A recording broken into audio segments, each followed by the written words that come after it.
So when did we talk about the first Hocus Pocus? What was that? October of 2019? It was whenever this picture was taken. Look at that. That Man. I just took off my wall. Sorry, audience, you can't see. This is a visual medium. Holy cow. That was 29. Man, my hair. My God. I know. My hair changed a bit too. Yeah, we're 3 years older and a lot further down the road of I got life. a lot more gray in my hair these days. Okay. You can dye your hair whatever I don't color want you to, though. want. I like it. Oh I my like God. the salt and pepper though. That's fair. So, what you could go even further. Like it could just be full salt and pepper. Yeah, I could just dye it the way it's going. Yeah. That's hard though. beat it Like to the dyeing punch. your hair gray is impossible. Take it Yeah, from me. I've because- tried to do it. Because what? It usually just ends up like silver or like, blue. Or Or blue. blue. Yeah. Yeah, that's what happened to my hair. It was like I dyed it. We dyed it silver 3 times, and on the 3rd time, it was like I'm done here. Right. I'm done. I'm not doing this anymore. I don't want to subject my hair to any more punishment. So bleach. But talk about subjecting your hair to punishment. Though I know Bette Midler isn't actually having her hair done that way. Yeah. On this episode of the Kulturecast, we're talking about Hocus Pocus 2. I'm still your host, Chris Stachiw. I'm joined by my good friend, one of the hosts of the Scary Stories We Tell podcast and frequent guest on this show, and the co-host of the One Season show, which finally ended the Prisoner season last month. Wow. By the way. Wow. We definitely didn't record that like 3 years ago. I think there's like 16 episodes now. No, there's more than that because we've done more than that, right? No, maybe we haven't. How many shows do we do? You mean a Prisoner? Or? No, I think there were only like 5 episodes of Prisoner. Really? Yeah, but we recorded those so long ago. But if you want to go listen to True. that show, you can hear my co-host right now on all of those episodes, your friend and mine, Jess Byard.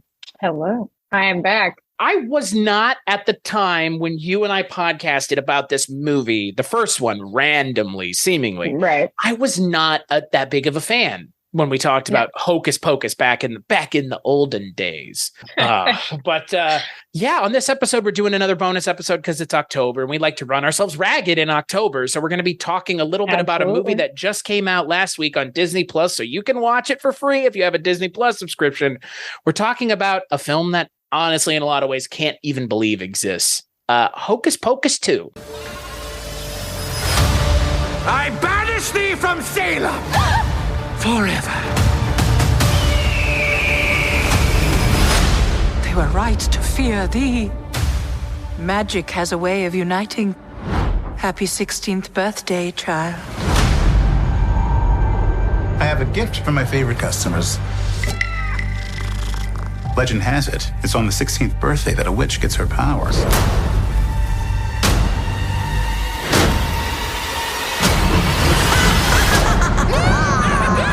up your children! Yes, Salem, we're back! Gilbert, where did you get that candle? We have to get out of here. The witches will be here any second. Ah! The book is alive. He woke up?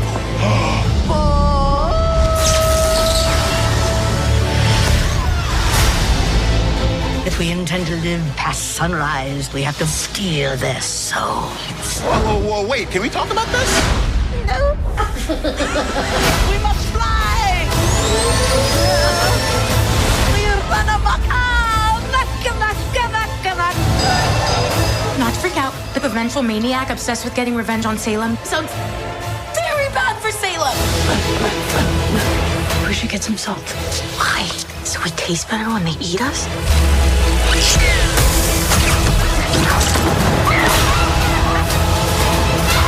Spread out.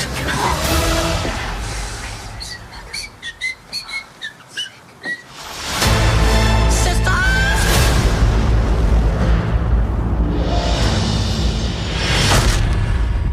That's not 6 feet under. Stop! I am a good zombie. Yeah, I mean, like they talked about it for years and years and years off and on. It was always just one of those kind of like fan hopeful, like, oh, there were some rumors that people were talking or people saw Bette Midler and Sarah Jessica Parker. It's like, okay, whatever. I never really actually thought they would actually do it. And then when they said they were, it all happened really fast. Yeah, that's a nice way of putting it. I think it really fast is the best way to put it. So, like you mentioned, the film came out September 30th of this year. It's directed by Anne Fletcher. It's based off of a story by David Kirshner, Blake Harris, and Jen D'Angelo. It does star Bette Midler, Sarah Jessica Parker, and Kathy Najimy, and Doug Jones. But then there's a lot of newcomers as well: Tony Hale, Sam Richardson, Whitney Peak, a bunch of younger actors, and then the kind of, I guess, legacy actors. And what is this movie about? Well, we're going to be talking spoilers. It's about the Sanderson sisters returning, but not the way that you might think at all, even, frankly. Let's since that Halloween episode was so long ago, Jess, before we talk about the second movie, thoughts on the first movie? I will always love the first movie. It's a good movie. I've been a fan of it since, it came out in 93, so I was 3 years old. So obviously I didn't come to it until a few years after that. So probably around like 7, 8, 9 years old.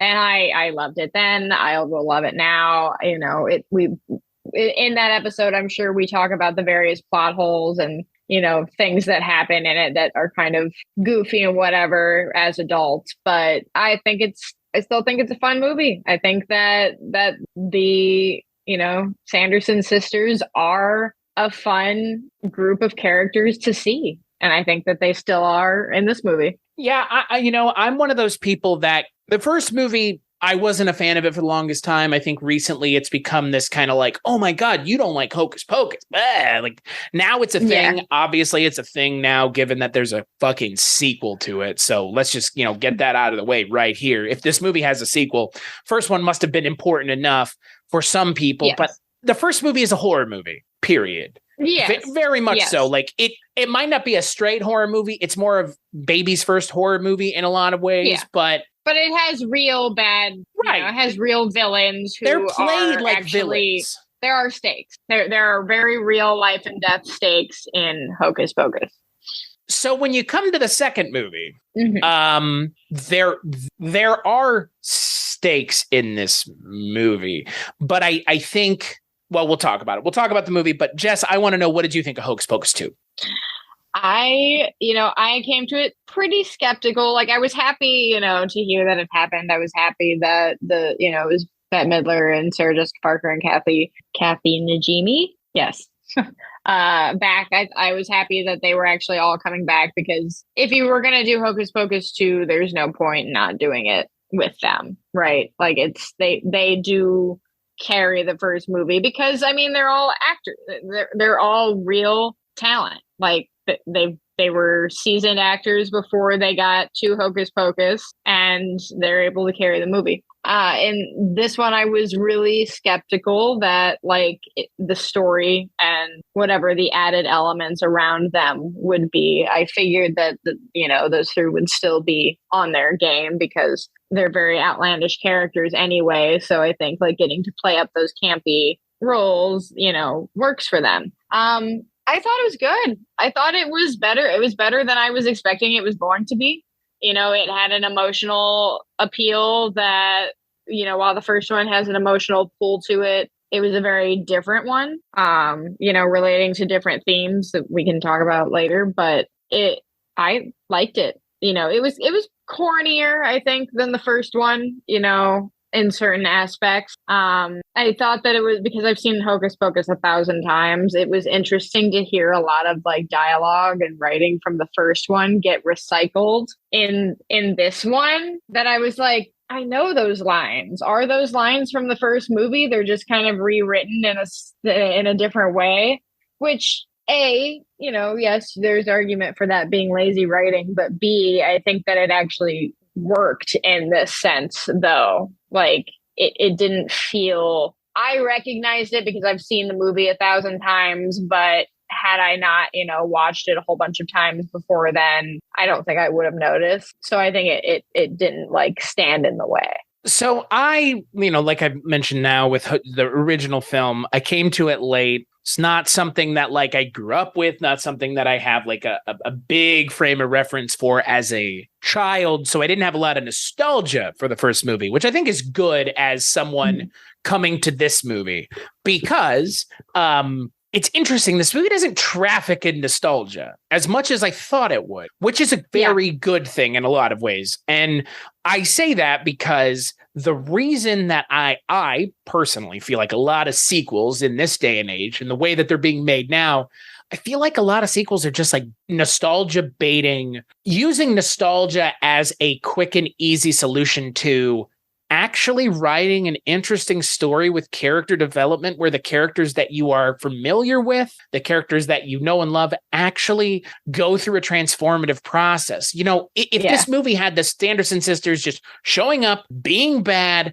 doing the song and dance, no pun intended, from the first movie, I think I would have just at the end of the movie gone, why did you make this? Why did you wait 20 years almost to make a sequel if all you were going to do was just recycle it?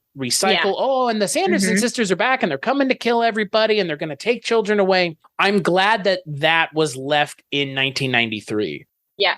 Like there's talk of that. That is definitely like, you know, when they do come back. Right. They are, you know, like, okay, time to steal the souls of children. And, but, you know, but there's other things involved and you actually get to learn, you know, at the beginning of the movie starts, you know, with a flashback of the Sanderson sisters as children, which. I mean, that's as soon as I saw the opening of the film, I realized almost. No, I don't want to be like Mr. Smart movie guy, but I think you would agree. When I saw the intro to the movie, I think we both realized what this was going to be, which was that we're going to be looking at the Sanderson sisters from a perspective that does allow them to change and not be the ultimate evil. They're empathetic. They make them empathetic characters, for lack of a better word. Which does kind of, you know, course correct a little bit in the idea that, you know, with Hocus Pocus and the whole idea of the Sanderson sisters and that they get hanged. They do get hanged because they were murdering children. That was a thing. So it does kind of validate the Salem witch trials in a way, in saying that, like, at least in the movie universe, it is because they were actually evil witches doing these evil things. But in this movie, you kind of see why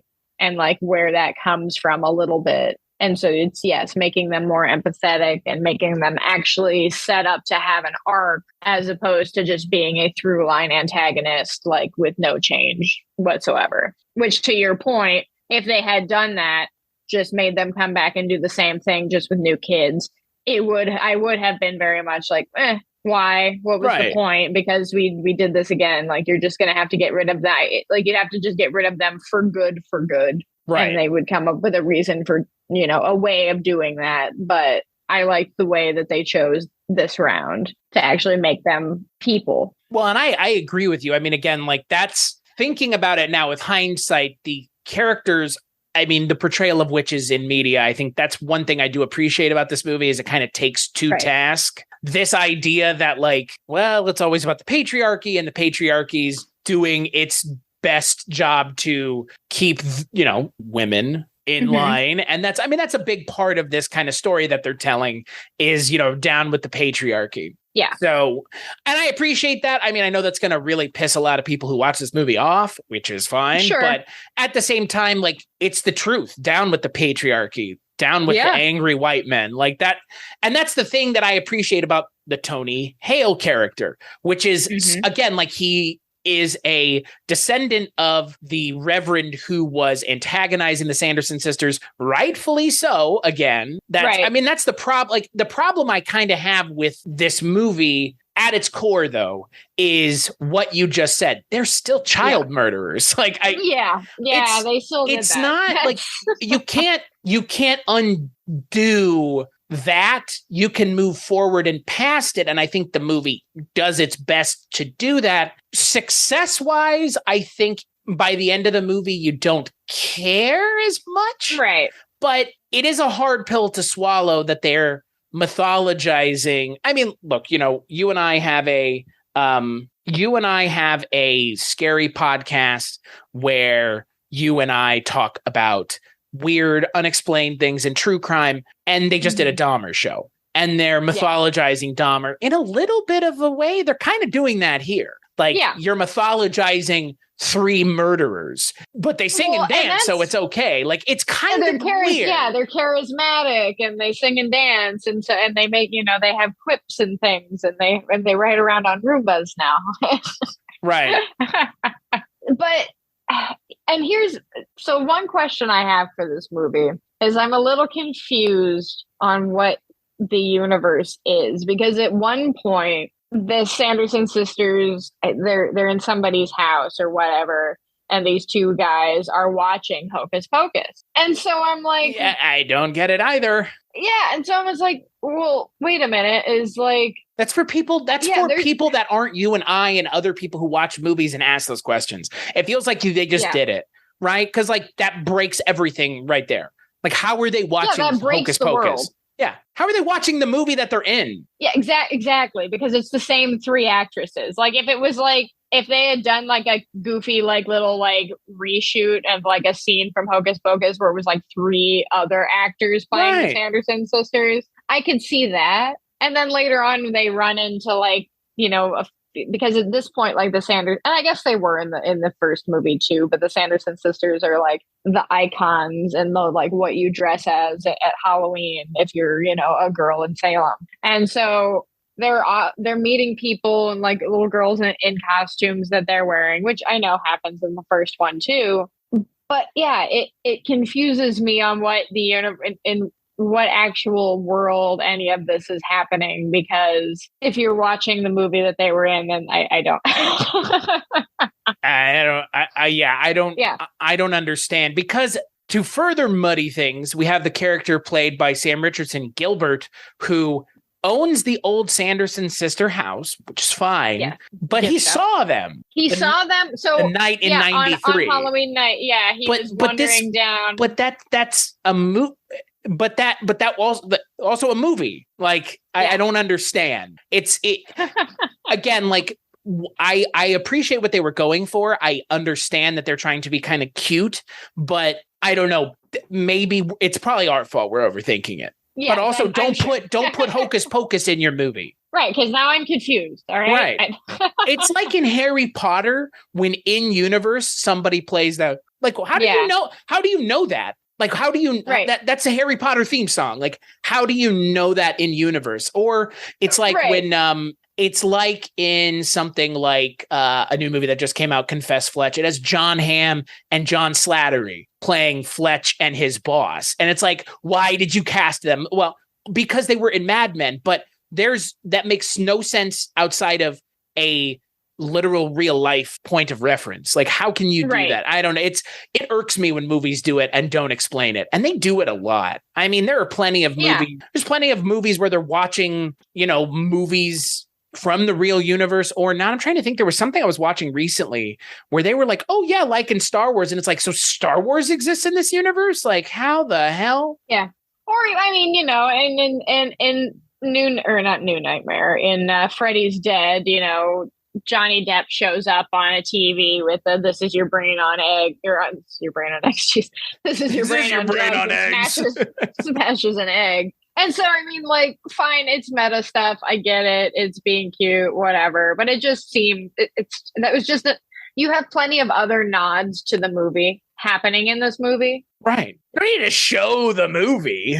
Exactly. Like, we know we're watching. Thank you. And all of your references that you have made are landing very well, and you're not overdoing it. But this part of it is kind of overdoing it. And I will agree with you. I think that the references, for the most part, are subdued enough. I haven't really seen anybody complaining about it, but Omri Katz and the two main kids from the original movie, not in this movie. And you know what? Nope.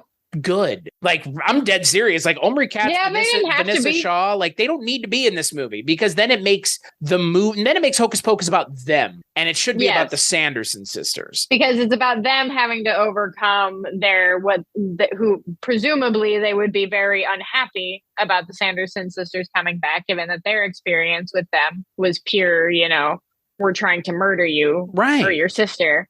So now we have this conflict that we have to set up and have to then solve and make sure, that Danny and Max, come to see that the Sanderson sisters are people too, and like have, are worth empathy and and that just becomes, like you said, it becomes another Max and Danny movie. And that would also take away from the new teenagers that we have in this movie, who I think are very fun characters, and the talent that plays them is, I think, really good. Like I thought they were fun together. I thought they were what they needed to be. My main thing with them is that one of them, sure, okay, fine, has magic powers, great, is a witch, but they don't explain that at all. They don't go into the story at all. They don't even allude to who she could be possibly descended from, which they could have done in like the book or something. Which they did do. So I wanted to mention that. So there is a sequel book that came out a couple years ago that was a recontextualizing. No, I meant like in the book in the movie. No, they could have showed you. Gotcha. Well, but my point is there was a sequel, there was a recontextualization of the first movie, and then also a sequel written in that same book. It was called Hocus Pocus and the All New Sequel. And it was the original movie, but they made a couple changes so that the sequel book that they also wrote in that book would work. And in that book, it was Max and Allison from the first movie's daughter who lights the candle, brings them back. And then there's this whole, it is what this movie would have been 10 years ago. Right. And I read it earlier this year, and it was exactly that. Like what Very you're mentioning. Predictable. Yeah. Well, there's a character in there who is a descendant of the Sanderson sisters, and she's a witch, but she's like one of the friends of the characters from the first movie's daughter. And so it's like everything's connected. It's like, I don't need that, because that is, I think, the pitfall of sequels is like giving people more of what they want, but nothing else. Like nothing new, nothing exciting. Just more of the same. Let's see how much we can link this back to the first one as much as we possibly can. So why not just go watch the first one? Like, right. Instead of splintering off with interesting characters, doing interesting stories within that universe. Right. Which, we're still in the same town in this one. We're still in the same area. And there are some recycled, jokes and whatever, but it still works in a way that it does feel new-ish. Like there are new elements to it. And it's also, I was hoping, I was worried that it being, to 2022 now, how the modern world would be incorporated within the movie, because typically when they do, especially in these, more YA movies, it can be really irritating and overused, like just the amount of like technology and stuff that they have. But in this one, it was like next to nothing, quite honestly. Like what, they had cell phones. Well, and that's the thing about this movie, I think, to your point, like it feels like a movie set in 2022, but it doesn't bash you over the head with it. It's still like it's a pretty straightforward, again, I think to your point, it's a rather simple story. I think almost it might be too simple. Yeah.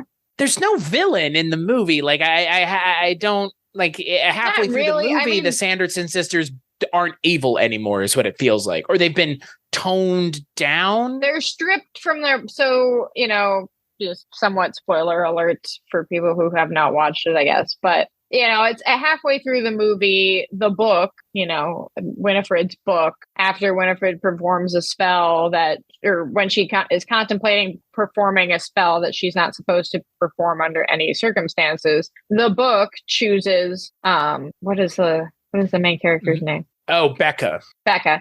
Chooses Becca, our teenage witch, to essentially be, owned by, I guess, the book. It's kind of like the lamp with the genie. It only works for the person who owns it. I don't know. I guess. This was That's a new thing because it wasn't a problem in the first movie. Nobody else wanted the book. Right. Everybody just wanted to try and destroy the book or play keep away with said book. Right. So the book chooses Becca, and then after that, like Winifred's kind of almost powerless, I guess. Like they're almost powerless without the book for whatever reason. Which was never established in the first movie. No, It's like they can't do anything without it now, which that wasn't a problem in the first one. The problem was that they couldn't, like, they needed a spell because she couldn't remember the ingredients for the elixir that it wasn't that making. They literally couldn't do it, which is what this movie is positing now, I guess. Yes, it doesn't outright say it, but they do get very, like you said, very toned down until they do completely get stripped of their powers for a minute. When Becca does a salt ring, and because she has witch powers, it like propels, whenever they use magic inside, it propels it like out of, I don't know. It can't work. Like it forms a shield. I guess so. Yes. They trapped them in a salt ring at one point. What I didn't get was that they alluded, like Becca's friends allude that the salt ring only worked because Becca is a witch and she's the one that poured the salt. But Max and Allison were not magical beings, and their salt ring worked just fine. So I didn't really get that either. I didn't understand what the conflict was, because you have the Sanderson sisters come back and say, we're going to cast this crazy spell that's going to give Winifred ultimate power, but it has to come at a cost. It hints pretty early on. It's pretty obvious what's going on, what the spell is going to take away from her, which again, I don't appreciate when characters who were rather well written in a first movie all of a sudden act like idiots. And it's kind of like she acts like an idiot in this movie. She's like, I'm going to cast this spell and I don't care. And it's like, I'm not going to read the warning in the book that essentially alludes to what you have to give up, which is your sisters. And it's just, for me. And I think some of that comes from them like wanting to make them empathetic characters. And like not wanting to make them as evil as they were, because then it's harder to like. Is that the right move for Winifred with what happens? I mean, no. I asked the question, like, was it a good idea to make these characters sympathetic? Because and here's the question, because here's my question, because what I was about to say was, well, for a movie that's would generally be geared towards kids, maybe there's not that much thought going into it. Like there's some plot holes available, able to be there just like there was in the first one. But my question is now, is this movie actually geared towards kids, or is the target audience our age group? Because it's very much kids can watch this, no problem. Like, honestly, this movie's less scary than the first one is, because the Sanderson sisters are not absolute evil. Well, it's not scary at all. I mean, again, like not. That for me, I think is true. It's not. That's for me is the issue overall with this movie, is that it is not a horror movie. It is a comedy film, but because it's funny. I mean, there are some pretty funny moments in the movie. It's a Halloween movie. Right. You know what? That is exactly what it is. That first movie is a Halloween movie that leans on horror. This is a Halloween movie. This is just a Halloween movie. This is a movie that you are going to watch in October. And like, sure, maybe you can argue that the first one is only an October watch too, but quite honestly, I could watch it whenever, because I do, it's a good movie. And even putting the witches aside, like as being the scary plot, as being the object of, fear in the first movie, the bullies always like kind of like scared me too when I was a kid. Like it just made me uncomfortable because they were super mean to Max and like in a really like real way. Right. There's none of that in this movie. No, there's none. There's no secondary villain. There's again, we really haven't mentioned it, but there's the character of Gilbert. There's a side plot where like there evidently was a falling out between the group of friends that Becca is a part of, but you never really find out why they had a falling out to begin with. And then the shop owner is kind of a villain because he was tasked by the Sanderson sisters to get the potion ingredients. So he goes and digs Billy Butcherson, who was just hanging out this whole time, I guess. Yeah, you find out that whatever happened, like when he allegedly fell asleep after the whole shit went down, he actually didn't fall asleep, and he's just been laying buried alive for the last 30 years. Not very deep either. Like just like a foot underground, just hanging out. Like, why didn't you just get up at some point? I don't. I don't. I was wondering the same thing myself. Like he could come out every Halloween. He knows that much. Like I don't know what he would do. do. And But you could go live in the sewer systems like they did, like they introduced in the first movie where he would like roam around and eat rats and stuff like that. a Disney all-time classic, just Right. Doug Jones eating rats. I love Hocus Pocus too. Like, oh my God, Doug Jones is a rat hanging out of his mouth. I am happy that he got that Billy Butcher Sink gets a bigger role. Oh in my this God, movie. yes. Oh yes. Not for like sure. not a huge one still, but he definitely does get some more screen time. His screen time is always fun. Like it's Doug Jones. He's able to talk almost the entire movie, which is not. I mean, that was the joke. That was kind of the punchline up until. I mean, up until the end of Hocus Pocus, he can't talk, and that's the punchline to his entire character is Trollop. Yeah, him going on and on. Yeah, it's great. You bitch. Nobody's getting called a bitch in this movie. No, none of that. This is not 1993 Disney. This is 2022 Disney. Well, and it wasn't the original one wasn't even a Disney movie, right? It was a fucking Touchstone film. I mean, I thought it was Disney. I mean, again, like it's probably under the Disney banner now, but it was a Touchstone Buena Vista. It was a Buena Vista. Yeah, movie. So it could get away with being right. It's a family movie, not a children's movie.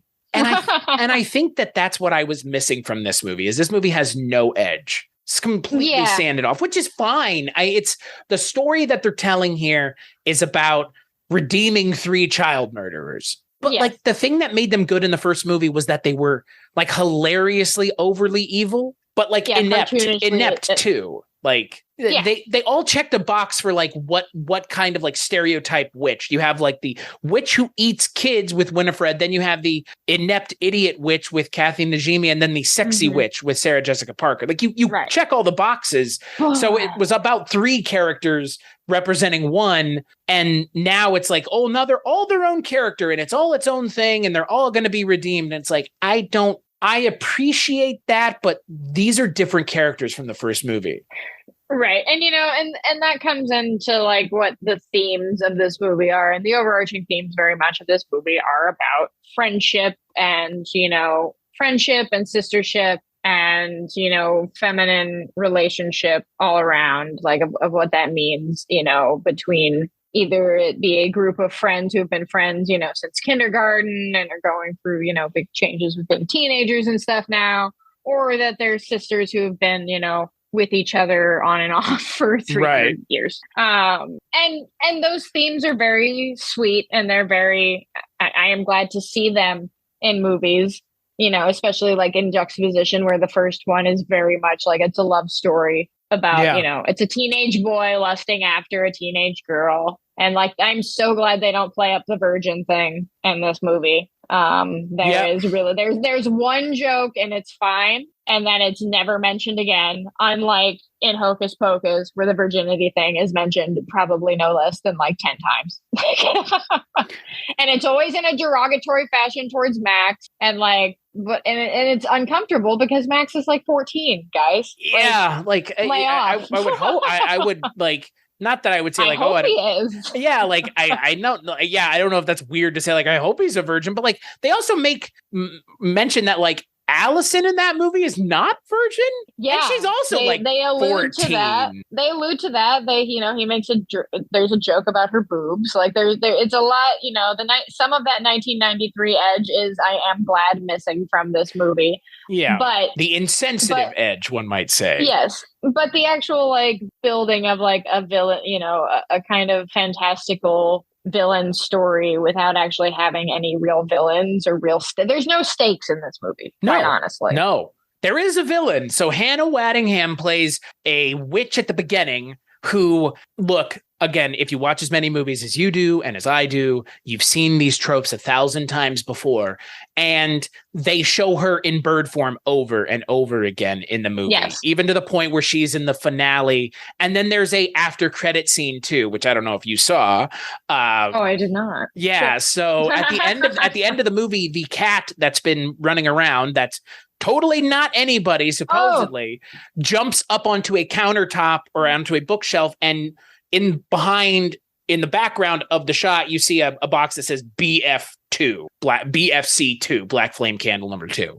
So like the Black Flame Candle only has one thing to do with anything in this, and it's to bring the Sanderson sisters back. And if you bring the Sanderson sisters back at this point, like, why did you even bother making this movie? Like at this point, I guess what they're dead. They need to be dead.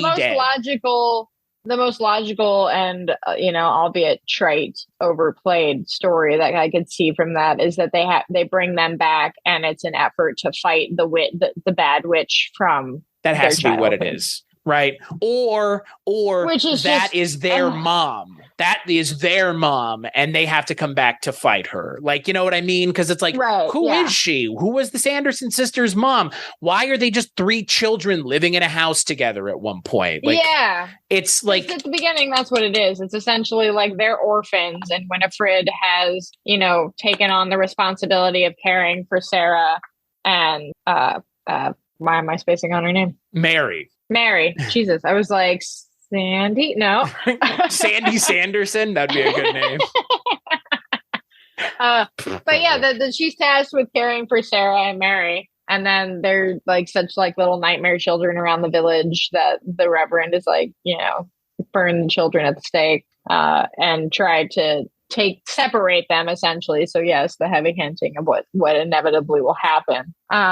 But that's it. That's all we get of it. Like they just run off into the woods and they live in a shack, I guess. The shack that we see them in the first movie. Yeah. And it's I don't understand why they had to have a prequel scene at the beginning of this movie. Like it feels like that's like a sequel thing now. It's like we have to recontextualize these characters in a way that makes them different or better or not problematic or not even villains in this case. It's like, God damn it, guys. Why do we keep doing this? I, as a fan, never cared about the Sanderson sisters' backstory. I don't know if you did, but me personally, it was not something I ever cared about. I liked over-the-top campy villains. I mean, I liked them in the, I loved Ursula. I love Ratigan. I love, all the really above and beyond campy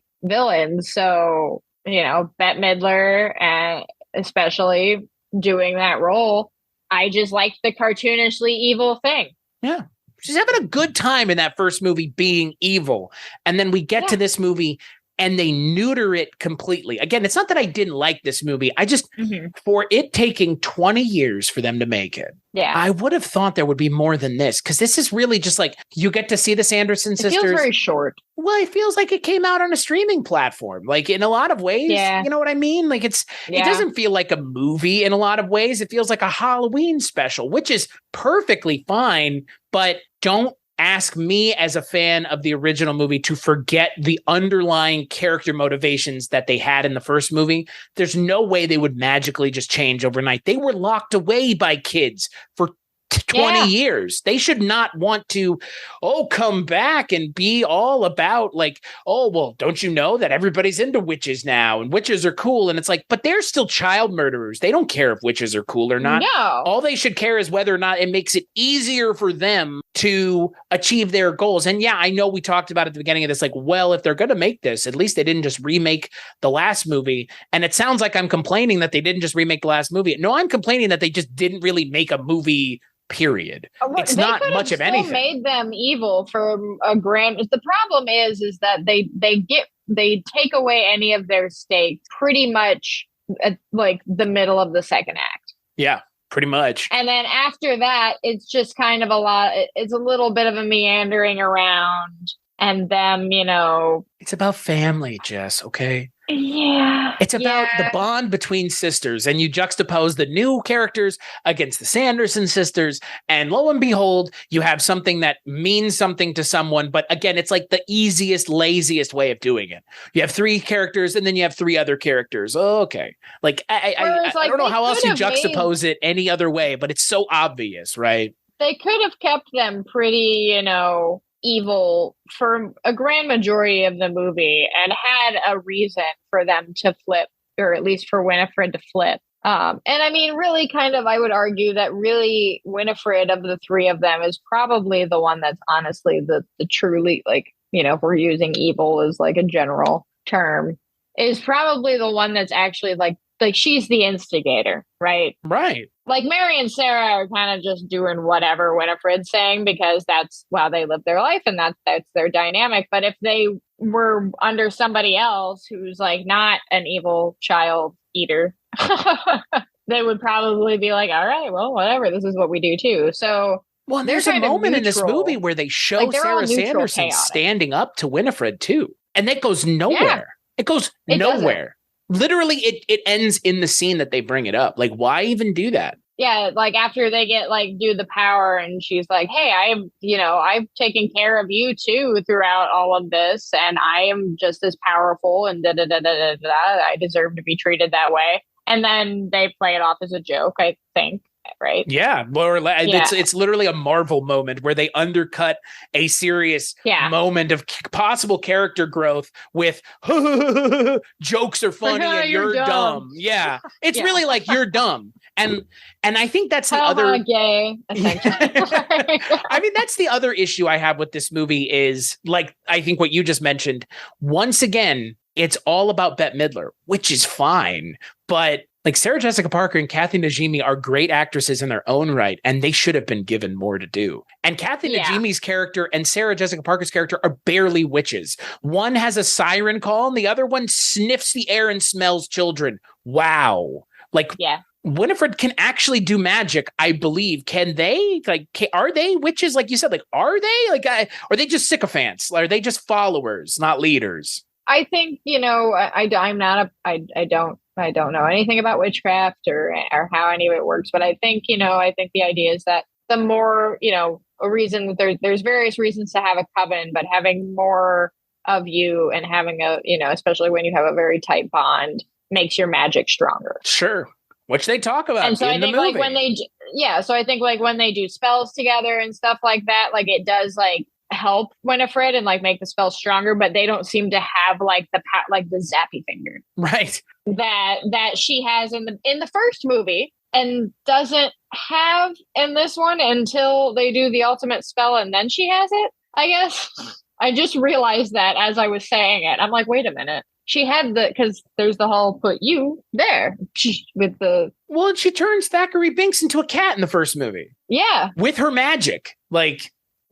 And she zaps him and keeps him up the wall and then turns him into a cat. What? Where's this? And they do mention that at the beginning of the first one, after we get past that part, because they're full strong witches then, because when Thackeray gets turned into a cat, it's during the Salem time. So they've been practicing and they're beefed up. But when they come back, she still has that magic, at least enough of it to throw Max around. Yeah. But she does mention that she's weaker because she's been, in hibernation essentially for 300 years. So they have to do that cauldron spell that they do to make themselves a little bit more younger. And then it's oh wait, but if we eat souls of children, that'll make us young forever. So there's still enough magic there to not eat children and to still be powerful. But for some reason, there's none of it when they come back in this movie. Well, and they introduced the MacGuffin spell. That's why. I mean, that's what it feels like. They introduce a spell that's don't do this spell.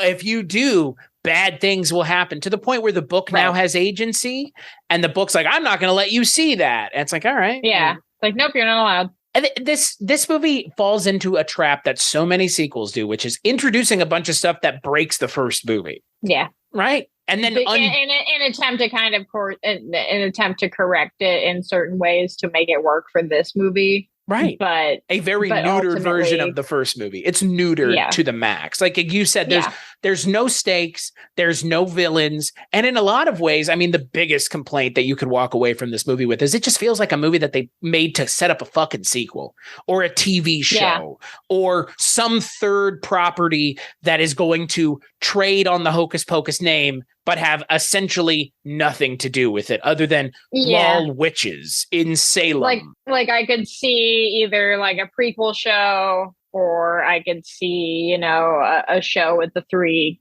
girls that we meet in this movie, Becca and her friends, starting a coven and stuff like that. And it being like you said, a Hocus Pocus spin-off essentially. Yeah. If we're gonna get a spinoff, I want to see Billy Butcherson and Sarah and Winifred's love triangle story that we get to hear about so much in this movie, and about how everybody was wrong.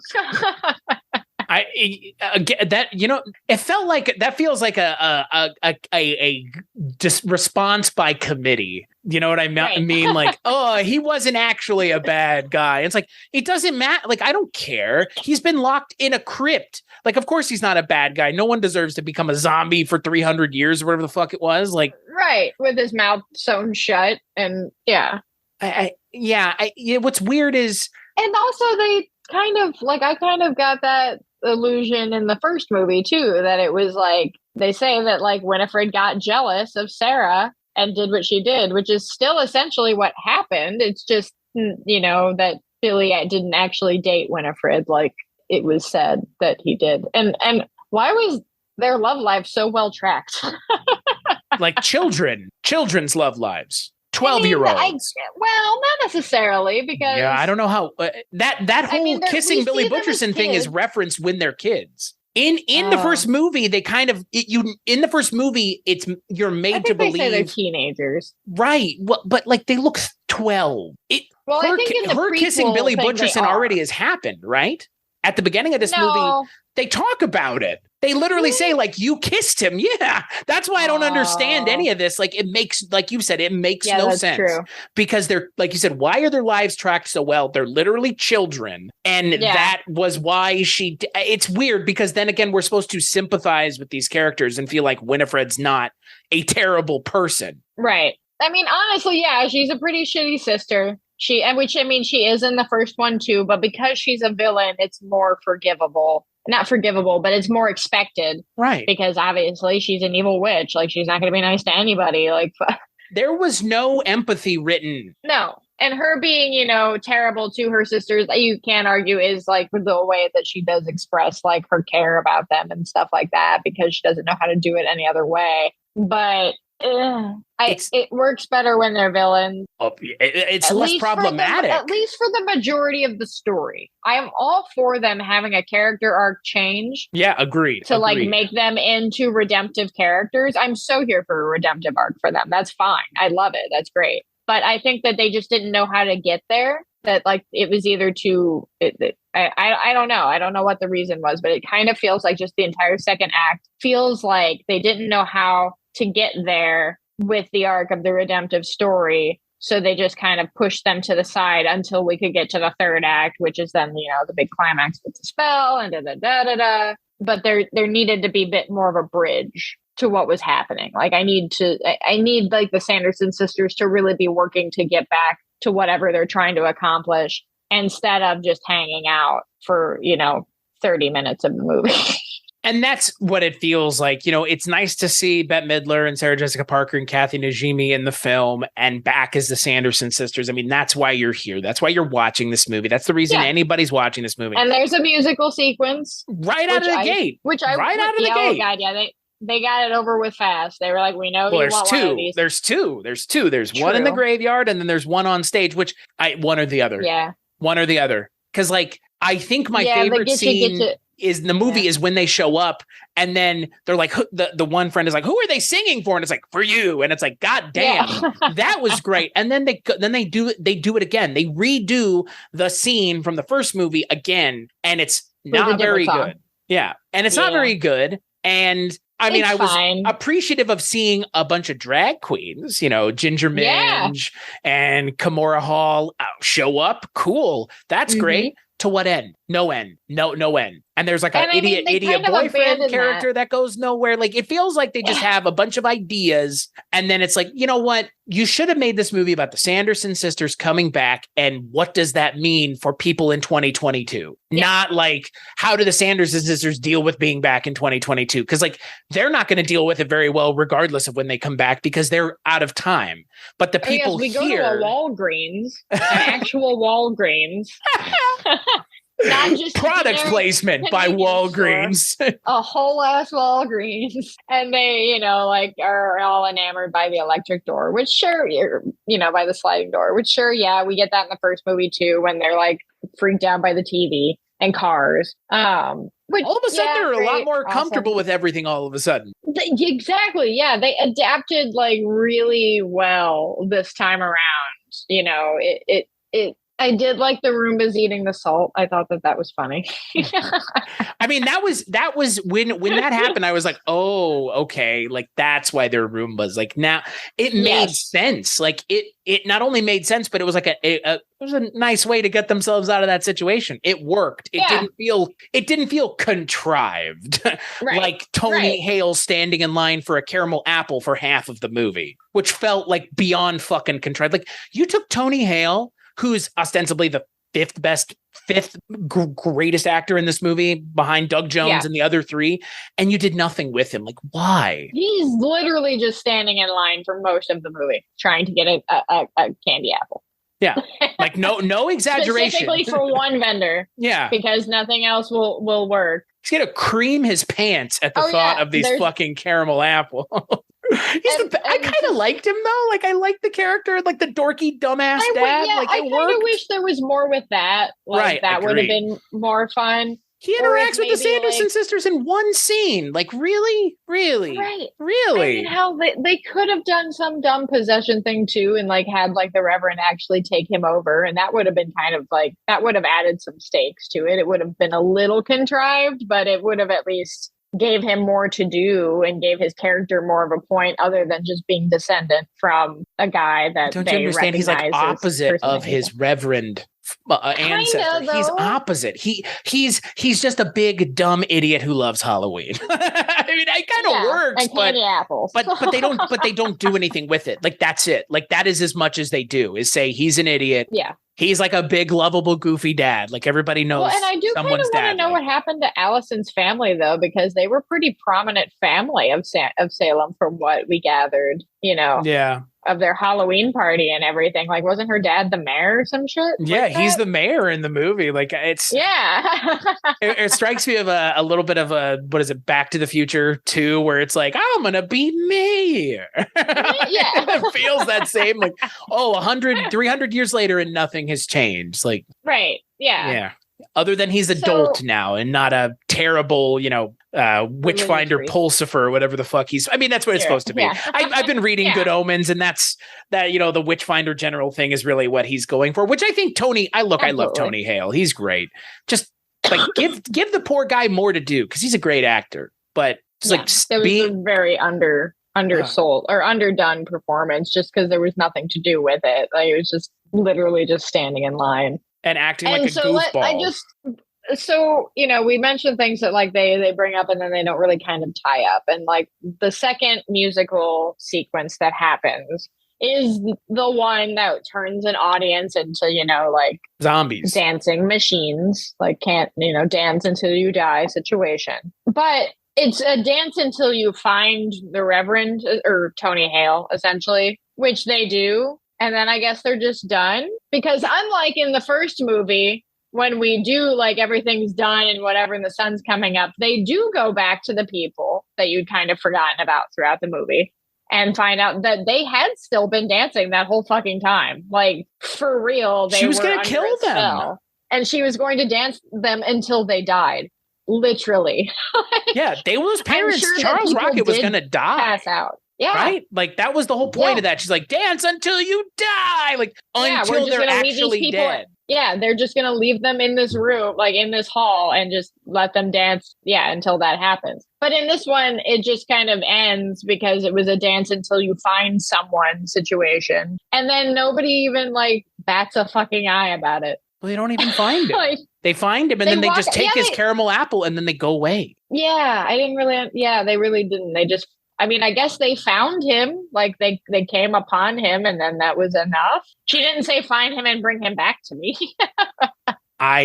You have to be specific with the zombie dance. I guess so. I guess that's what it is. I think this is one of those movies where it's like, I enjoyed it as long as I don't think about it too much.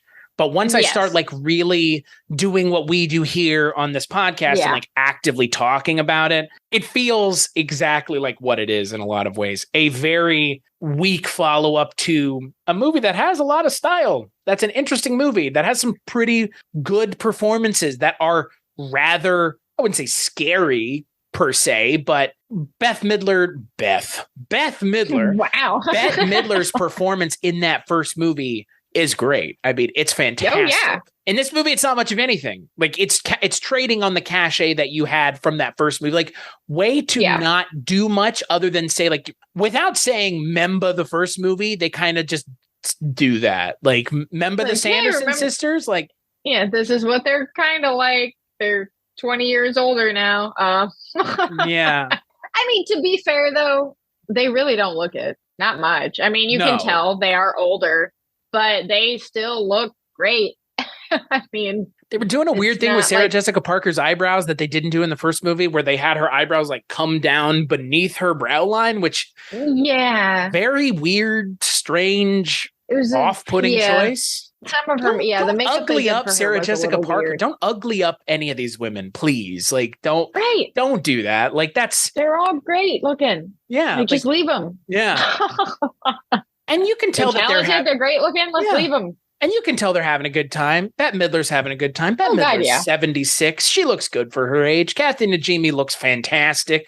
Sarah Jessica Parker looks great. Still be able to do all that shit. Yeah, good for them. Good for them. Good for them having the wherewithal to answer questions about this movie for the last 20 years. Because if you go on Wikipedia and do any research and go through and read their interviews, they were just as big of a fans of the original movie as the fans are. And I think that's the weird thing about this movie is most of the time they make sequels for the fans.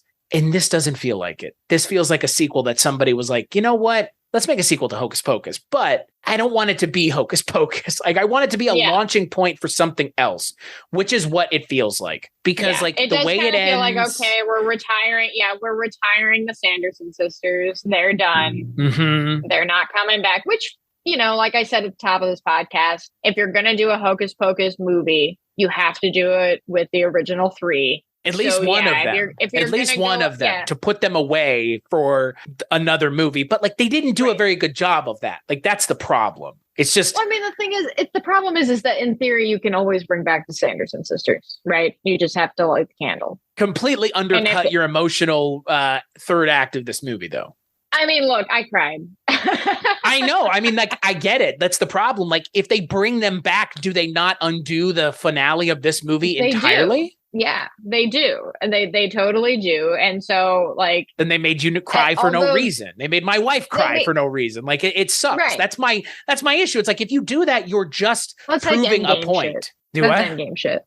That's endgame shit. Well, that's Halloween ends. It's Halloween ends. It's the same thing. We're going to kill these people with no actual consequence because you know damn well they're bringing them back in the next movie. Right. Now, I can think that while maybe, yes, they did allude to a Black Flame Candle 2 situation, I can see them just actually being done with the Sanderson sisters and maybe it bringing back a different witch. You think a movie called Hocus Pocus 3 is not going to have the Sanderson sisters in it in some form or fashion? Really?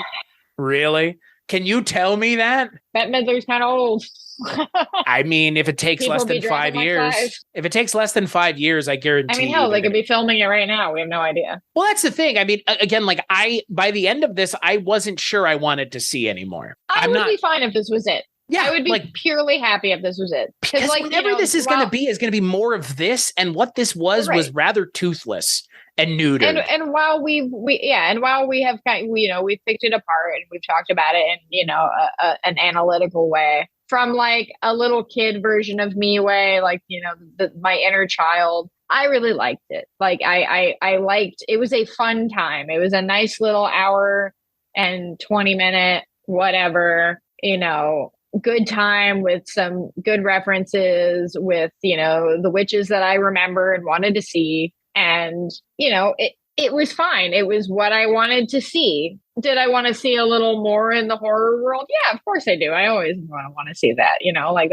that's just the person I am. And that's the kind of kid that I was too. And that's what I, gravitated to things like Hocus Pocus and Are You Afraid of the Dark and stuff like that. Because while they were for kids or, for younger people, they still had an edge to them. They still were about real things, like the bullying aspect within Hocus Pocus. That's a real kid issue. And in this one, I think to me, like what kind of takes the guts out of a lot of programming for, younger kids. And by younger kids, I mean like 12 and under. There is a real lack of like talking about kid issues, like issues that are specific to children, you know, that were very apparent in movies that we had when we were kids. You know, there was a lot of movies where people's parents were divorced. There was a lot of movies where people had to make big moves and change schools and deal with bullying and deal with all of the stuff. And like that stuff was pretty like, you know, that stuff did scare me, you know, or make me uncomfortable as a kid, but it's because I could relate to it. It was something that like I was familiar with. Right. But within like programming now, like content now that I see for younger kids, it kind of pulls some of that. It pulls a lot of that out. Like now everybody's parents are super awesome, like all the time. The most support, like Tony Hale's character. Yeah. The most supportive parents in the world and and you know everybody's there's just a lot less like real stuff that children and younger people actually do deal with, whether or not older people want to think about it and have to acknowledge their roles in it also. And I do feel that is missing from a lot of you know programming and stuff for kids these days, and that I think programming, quote unquote. Yeah. And I think that is kind of, that's doing, you know, a big disservice to younger audiences and making like kind of pandering and dumbing things down essentially and taking out a lot of like relatable uncomfortableness that kids don't know how to express yet because they're not old enough and don't, you know, have the language or have the wherewithal or have the, you know, agency to talk about it, but they can see it happening on screen and kind of like absorb it and see what things apply to their life. And without that, I don't know what that essentially means, but it's just a bunch of really, that's the thing. Like or look, maybe I was traumatized by things like Fox and the Hound. I don't know. Well, I think what it boils down to for me in a lot of ways is a softening of reality, like you mentioned, like it kind of Disney doesn't operate on the same wavelength as the rest of us, and that's fine. Right. But like even the first Hocus Pocus had some like again, you said, like things that real kids are having to deal with. Like this movie, like these kids talk like adults, you know, like they don't talk like teenagers, they talk like adults, and they're they're very tuned in and dialed in like a lot of kids are now. Like I'm not gonna bemoan the movie for writing teenagers the way that a lot of teenagers are now, but yeah, it's not conducive to genuine storytelling to pretend like these things aren't going on and like, just say, well, the spooky witches are the real problem. Like I guess. But we don't even get a reason as to why Becca and her friend and her other friend Cassie have had this apparently very big falling out, and they were extremely good friends to what we are led to believe in this movie. And we don't even touch on that really, other than we acknowledge that it's a thing and that Cassie's not talking to them right now. And the only reason we learn that is because they are trying to prevent the Sanderson sisters from arriving at a party that Cassie's having with all the other, you know, kids there. And that's pretty much it. And then their friendship is pretty well resolved. That is simply based on the fact that the Sanderson sisters are in town now. And it's like, well, fuck all of our other issues. We have one bigger one. But it's never talked about. There's never any real like sit down reconciliation between those characters. Like there kind of is, but it's nothing like real, you know, emotional. It's nothing real deep on any like beyond surface level. Like, oh, I'm sorry, I was blah, blah, blah.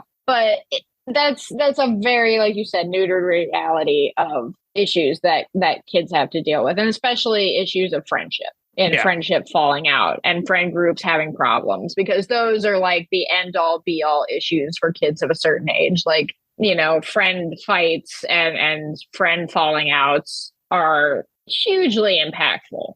Right. Oh, yeah. To younger kids, to adults too, but to teenagers especially. Yeah. Well, and I think ultimately when you like look at the cast and the credits and the people who worked on this film, it's weird that we get this movie because David Kirshner, like he was part of the original movie, so he's still given a story credit. I don't know if he helped, but like I'm sure it's the Disneyfication.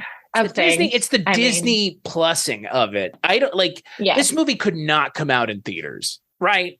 I don't feel like If I would walk out of this movie disappointed if I saw it in theaters. I feel like people would have definitely gone and seen it when it came out, if it came out in theaters. I think there's enough, loyalty to the first one that people would have gone to see it the first weekend. I think that it probably would have tapered off pretty fast, though. Yeah. I think that all the people who would have wanted to see it right away would have, and then that would be it. And I mean, like, it is a streaming movie, so the idea is that you can go back and watch it whenever you want. I don't know that I'm really going to rewatch this movie much. Like, I'm sure I'll check it out again, like next, Halloween or whatever. I might watch them both back to back just to see. But as far as like rewatchability, it's not something that's going to be on my go-to list for all time. It tries to do the characters from the first film here's the thing. People love the characters from the first movie. That's what they love. Yeah. They love those three characters and Billy Butcherson, nothing else. People weren't, I mean, even Max and Allison too are at least like decent enough, I know, but nobody's complaining that they're not in this movie. You know what I mean? They're not.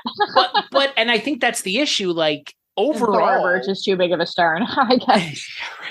I think the issue ultimately with this movie just comes down to a really muddle-headed script that says, well, everybody likes the Sanderson sisters, so instead of just making them villains, you have to like them now. And it's like, people liked them for 20 years when they were child murderers. Yeah, like, they've been murderers this whole time and we love them. Right. Like, why are you attempting to do anything else other, like, I'm not saying remake the first movie, but keep it in line tonally with that first movie. Yeah. Just because it's on Disney Plus doesn't mean it has to be a complete fucking child movie. It has baby's first witch movie. Like, I just don't get it. I don't understand ultimately if we're spending 20 years waiting for a sequel to this movie to come out, which people have been waiting. They get this and it's just, well, I guess we got to see the Sanderson sisters. So there's that. It feels like it's like, well, you get to see them. What else do you need? Yeah. A lot more. A lot, actually. Yeah. A decent amount more, it turns out. Yeah. And the original movie had Charles Rocket in it, for fuck's sake. Like, I mean, like, it wasn't bereft of actual casting choices. There were Doug Jones, obviously, in that movie and this movie. I mean, they cast Bette Midler in the first movie. But you come to this movie and it's like, okay, so it's the original sisters and that's it. Like, you're not doing anything else. Like, no, it's just them and you love them. So here's more of them doing funny stuff. And it's like, we liked them because they were kind of like over the top evil. Like, that's why we liked them, not because they're, they love each other as sisters. Like, I appreciate that. But like, that's why is that? And not because, they're funny. Technology is confusing. Like, that was a part of it, sure, but no, like, what everybody remembers is, the shitty things that Winifred says and, Sarah flying over singing her song and all of that stuff. That's what everybody likes, and they didn't even approach being that. Evil. They didn't even approach Sarah Jessica Parker's character. They couldn't. They were like, "Oh, she fucks teenage boys and kills them." Like, and she just lures them to their death. Yeah, with her siren song, and it's like, well, yeah, maybe we should incorporate that. There's like weird sexual tension between her and Omri Katz in the first movie, though. Like, her character is intentionally sexual. It's very weird. And with like the bus driver, and then with Gary Marshall, like, every man that she comes, like, and any biological cis identifying male person. Be specific now, Jess. Although I would really love to see Sarah come in contact with with a non-binary masked looking person like me and be like, I don't know what to do with it. Call you dude. That's what they would do. Yeah. Young man. I wanted more from this movie. I hope that the fans of the original movie that are bigger fans of it than me feel like they got what they wanted, but I can't help but wonder and assume that they didn't. Yeah. I mean, there's also the added, the glow of it finally happening and like it being a thing. Right. Like the initial, good. Like, I'm just happy it's here. We're just happy it's out. I do wonder at the rewatch, like overall the longevity of this movie versus the longevity of the first one, I think is very obvious as to which one is going to continue to live on. as still people's favorite and the one they think of. Yeah, I can't imagine someone rewatching this and going, "Oh, that's my favorite one." Like, yeah, maybe unless it's a situation like a lot of us had that we're very young and see that one first, and it might just resonate, on that level. But I think if you don't think about it too hard, it's okay. But Disney cannot sing the praises of this movie when Disney didn't give a shit about the first one. It took them 20 years to make it. They made it only because Disney Plus exists. If that Disney Plus had never come along, Disney would have done nothing with it. Like those are the realities of all of this. Like it's a corporate product made by Disney because they know that it's going to sell Hocus Pocus merchandise, which is fine. But the only reason I say all of that is because the movie wasn't very good. If the movie had been great, I would not care that that's what it's for. Because then it's like, well, if that's what it's for, fine. But the movie's also entertaining. It's like, it's nice to see the three of them again. It's really nice to see Doug Jones again. But like outside of that, like I could leave it, really. Like the first movie is still not just significantly better, but it actually plays in the horror sandbox. It actually is a horror movie. It has the horror tropes that did then, right? And that's why a lot of people in our age group, there are a lot of horror fans in our age group, and I think that a lot of it is because in the 90s there were, at least for kids programming, a lot of it was in the horror adjacent arena. I mean, there was a lot biggest of books weird we were biggest books to read when we were growing up were Goosebumps books. Yeah, Goosebumps. I mean, I was, I've mentioned it many times. Are You Afraid of the Dark, Kid? Courage the Cowardly Dog. I mean, hell, even the cartoons that weren't necessarily horror cartoons, but like Rocko's Modern Life and Rugrats had horror references in them all the time. Fear Indiana featuring Omri Katz. Yeah. Eerie Indiana. Yeah. Eerie Indiana. But he's in that, right? Like, look, I think the horror genre is not something that, like, there are horror shows on Disney, but they're like weird. Do you know about the Disney zombie show? No. There's like a zombie show on Disney Plus that's like teenage zombies. It's exactly what it sounds like. Like there's just zombies in high school. But they're sentient zombies, but they're not bad. Like it right. It's what they did to the Sanderson sisters. Yeah. And it is kind of what people were worried about when Disney started merging a lot of other production companies within them and studios within them, because we do get things like this, where had Hocus Pocus 2 been handled by someone other than Disney, we probably would have gotten something a little bit more horror-y, because they still would have been aiming it at our generation too. So it would have had to be something a bit more adult. And with Disney owning, all of the properties, that's literally kind of where everything. we're going to be. Yeah, that's where we're going to be. Yeah, I agree with you. It's one of these things where sometimes, as Fred Gwynn says in Pet Sematary, sometimes dead is better. Sometimes it's better just to leave it alone. And you don't want to go down that road. I'm not saying that they should never have made this movie, but put more effort in. Give everybody more to do. Really hew closer to the original source material's tone. You can do a redemptive arc, but this is not the way to do it. Where it's like, oh, they're just good guys now. They're heroes. Much darker characters. Yeah. Much darker characters than the Sanderson sisters have been redeemed in many a property, be they Disney or not. Yeah. Like, I mean, there are some horrific fictional characters out there who have gone through what you would never even imagine they could possibly go through a redemptive arc, and they have. So yeah, it's not hard to think of a good way to do that for the Sanderson sisters. That's not completely just stripping them of anything that makes them witches, essentially, like, scary witches. Yeah. Well, and the original cast for the most part came back outside of the kids, and there's a plus there.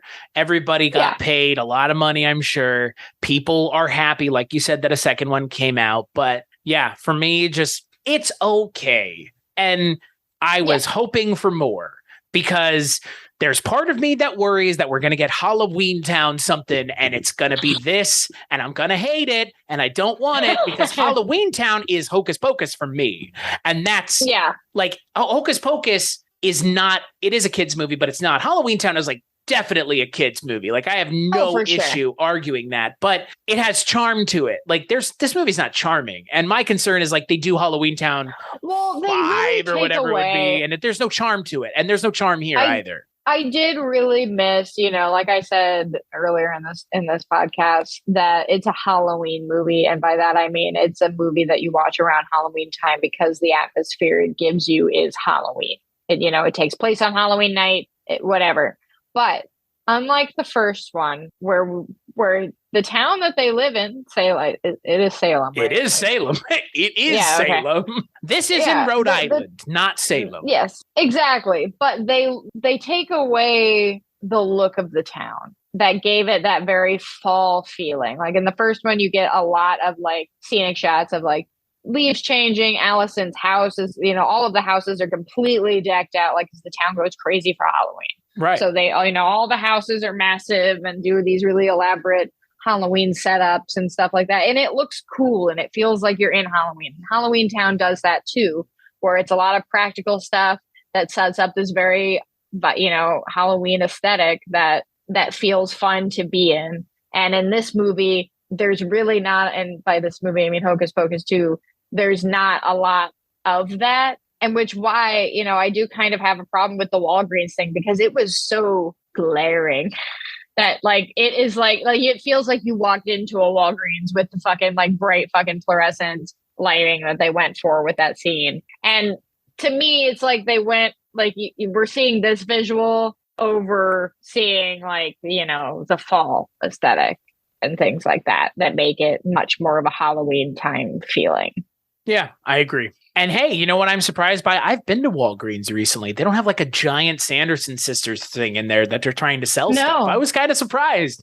It feels like I am, yeah. That Walgreens thing like really is egregious. It did bother me. It's bad. It's like when characters go to McDonald's in a movie or something else. Like, do they need this? Like, does Walgreens need this? Like, really? Like, do people not know who Walgreens are? Like, right. Like, how much? Two choices for meds: CVS and Walgreens. Like, or Rite Aid if you're really desperate. Right. But like nationally, Walgreens and CVS, like, do these brands really need help with visibility? Right. Like, or when somebody's drinking like, if somebody's drinking like a Coca-Cola, whatever, fine. I can kind of let that using a Sony phone. Right. But you went into a whole ass establishment, like you went into a real Walgreens. Yeah. And did this shit. And like, just the amount of time I can, like, even though it was a very brief scene for the movie. It's not that brief. The amount of it's not that brief. It's like 10 minutes. Yeah, fair. It goes on for so long that at some point you're just like, fine, they're in a Walgreens. Like, you know what I mean? I get it. Like, all right, fine. Yeah. Like if it were CVS, they would have left with a ridiculously long receipt. I guarantee you. Right. Like, it would have been that. And yeah, that bothers me. And that's also a Disney thing where it's very much the massive corporate product placement. Yeah. Well, I would say like that, the thing that always makes me laugh in like all those Sony movies is they're all Sony phone, Sony Vio, Sony this. Yeah. And it's like, oh my God, do you know this is a Sony movie? In every Marvel movie, they're eating or drinking or snacking on some sort of, notable thing. And it's just like, why? Just why? Do people not know what M&Ms are? Like, right. Just other than give me a reason beyond blatant product placement and I will maybe give you a chance. But I know you have no reason beyond blatant product placement, and that it's because they're companies that you also have stakes in. Like, do you think that in the script they were like, they go into a Walgreens? Do you think that's what it said in the script? Given that you and I also do writing, do you think that's what it was? They were like, and then they go into and then the Sanderson Sisters, fluorescent lights are bright and take all of the fucking color out of the scene. The Sanderson Sisters are startled by the sliding glass door that accompanies every Walgreens. Sliding glass door that we've already done this gag once before. Yes.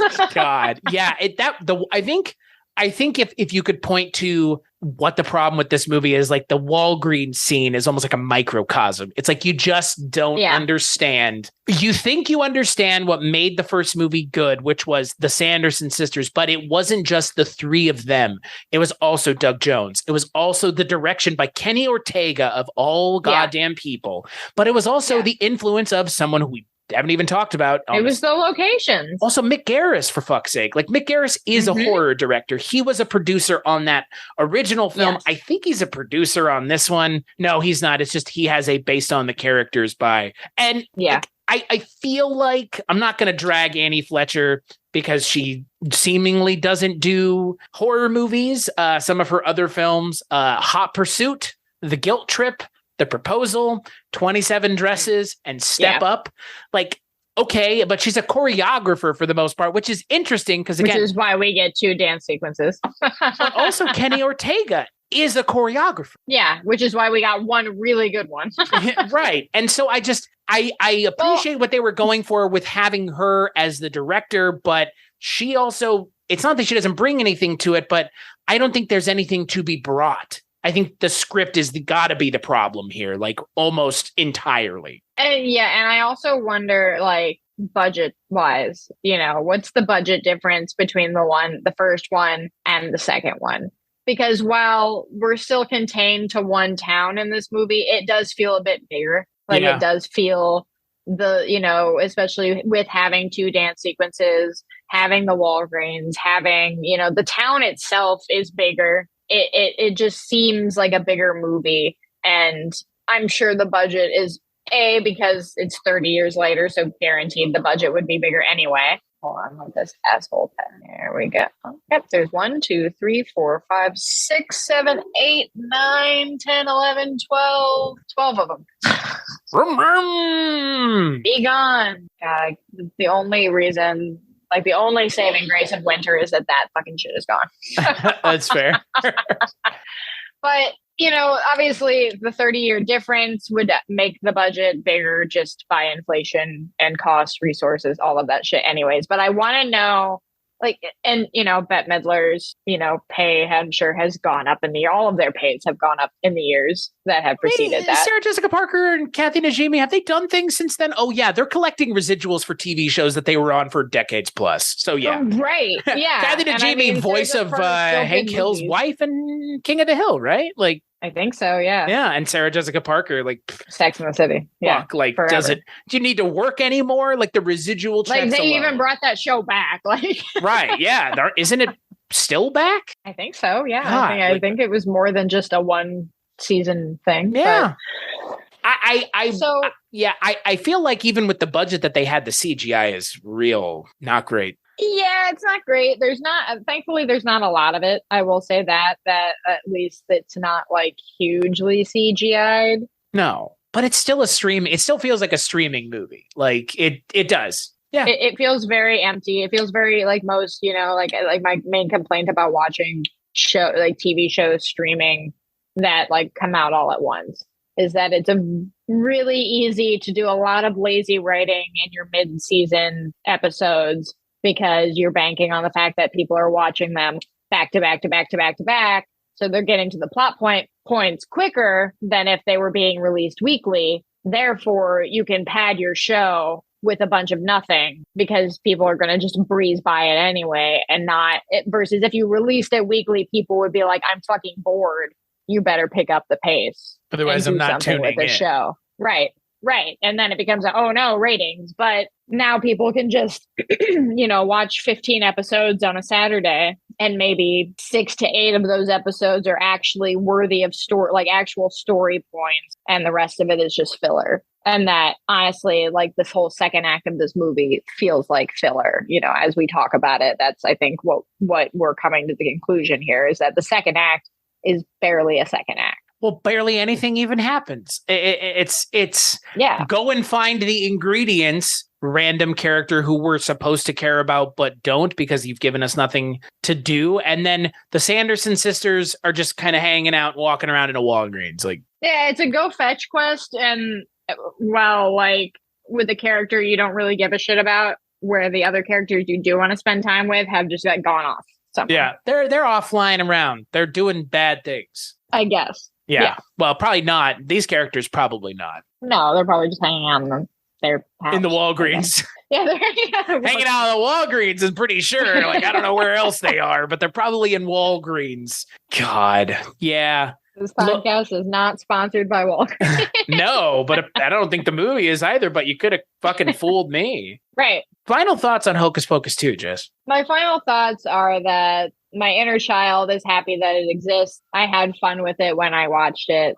Overall, as a movie. Overall, as like, you know, looking at it through a lens of like a person who has watched many movies, it's not great. It from that standpoint. But I do feel like if you are a fan of the original one, you will find a lot to enjoy of this. And I think that, you know, it is going to be a good gateway movie for kids to seeing the first one and, you know, exploring, you know, the horror avenue for kids, which I'm always all for. So, yeah, I think as long as, you know, folks like my wife are happy that this is what they wanted, like, good. As far as I'm concerned, if this is what fans of the first movie wanted and they're happy, good. For me, yeah, like you said, I don't have a nostalgic connection to this movie, so I have to come at this completely as a movie watcher. And I definitely do. Yeah, and I know, well, and that's the thing. Like, you have as well. You know, I cried at the end because I love the Sanderson sisters. I like those characters. And, you know, you do get that sisterly feel from them in the first movie, even though Winifred is mean to them. She has points throughout that first movie where she's like, but I do love, you know, these two chuckleheads who are my sisters. Like, right.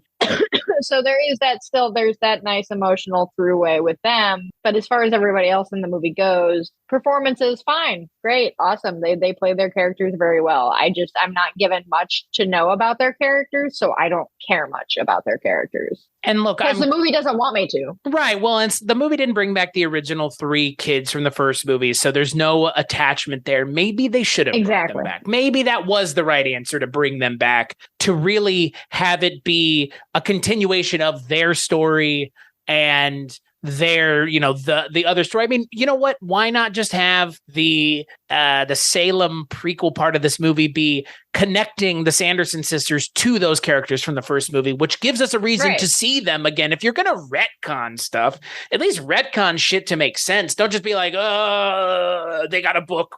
This is where they got. Who cares about them getting the book? Like, what? I don't care how Han Solo got the scar on his chin. Like, you don't have to tell me why his last name is Solo. I don't need to see them getting the book. Like, I'm glad they didn't show Winifred's teeth growing type thing. Like, it's just, you don't have to explain everything because you think the audience needs to know. In some respects, not telling the audience is a smarter option than laying everything out, because they laid everything out in this movie and it makes no sense. They're child murderers. Sorry.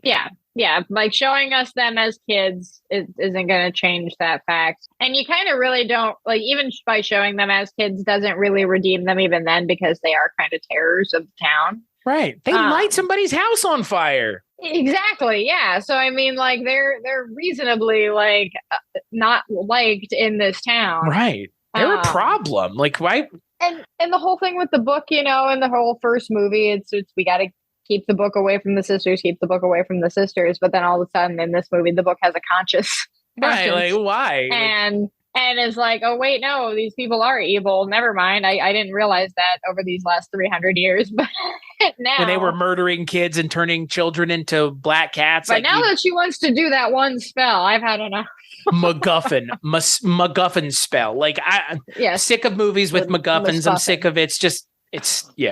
No, I look, again, like I've said, if people that were into the first movie like this movie, great, then this is success. For me, not so much. It defangs everything that made that first movie what I was into. And look, that's me. So that's me. There you go. So, Jess, where can people find you when you're not here doing a random bonus episode for Hocus Pocus 2? You can find me on Instagram at writer Jess Byard.